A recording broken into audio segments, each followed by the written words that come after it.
కూటమి ప్రభుత్వంలో చిచ్చు రగులుతుంది. లోకేష్ను డిప్యూటీ సీఎం చేయాలని టీడీపీ నేతలు పట్టుబడుతున్నారు. అయితే టీడీపీ డిమాండ్కు జనసేన పార్టీ అంతే ధీటుగా కౌంటర్ ఇస్తోంది. తాజాగా టీడీపీ పొలిట్ బ్యూరో సభ్యుడు శ్రీనివాసులరెడ్డి వ్యాఖ్యలు ఏపీలో రాజకీయ దుమారానికి దారితీశాయి.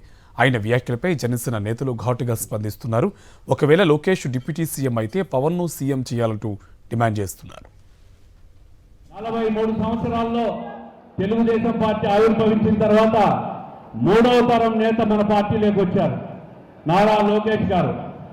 మరి పార్టీకి భవిష్యత్తులో యువతకు ఒక భరోసా ఇవ్వాలన్నా, పార్టీకి భరోసా ఇవ్వాలన్నా నారా లోకేష్ గారిని డిప్యూటీ సీఎంగా ప్రమోట్ చేయాలని చెప్పి మేమందరం కూడా కోరుకుంటున్నాం సార్. దీనివల్ల పార్టీకి బ్రహ్మాండమైన భవిష్యత్తు ఉంటుంది.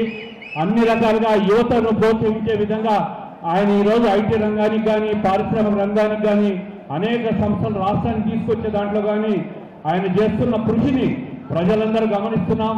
ఆయనను మరింత ఎలివేట్ చేసి పార్టీకి ఉజ్వల భవిష్యత్తు ఉండే విధంగా తమరు చేస్తారని ఆశిస్తూ తప్పుగా మాట్లాడించే మన్నించవలసిందిగా కోరుకుంటూ టీడీపీ కడప జిల్లా అధ్యక్షులు వాసు అన్న గారు, అదే శ్రీనివాసరెడ్డి గారు ఒక మీటింగ్లో మాట్లాడుతూ లోకేష్ గారిని ఉప ముఖ్యమంత్రిగా చేయాలని ఒక కోరిక కోరారు ముఖ్యమంత్రి చంద్రబాబు గారి సమక్షంలో. కడప జనసేన నుంచి మేము కూడా పవన్ కళ్యాణ్ గారిని ముఖ్యమంత్రిగా, లోకేష్ గారిని ఉప ముఖ్యమంత్రిగా చూడాలని మేము కూడా కోరుకుంటున్నాం. అదేవిధంగా చంద్రబాబు నాయుడు గారిని కేంద్రంలోకి వెళ్ళి పంపించి మంచి పదవిలో ఆయన కూడా చూడాలనుకుంటున్నాం.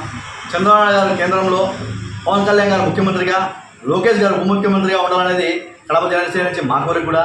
ఎందుకంటే కేంద్రంలో చంద్రబాబు నాయుడు గారు ఉండి రాష్ట్రంలో ముఖ్యమంత్రిగా పవన్ కళ్యాణ్ గారు, ఉప ముఖ్యమంత్రిగా లోకేష్ గారు ఉంటే ఇంకా ఆంధ్రప్రదేశ్ అభివృద్ధి పథంలో నడుస్తుంది, అమరావతి బాగా డెవలప్ అవుతుంది. అదేవిధంగా అన్ని జిల్లాల్లో డెవలప్ అవుతాయి.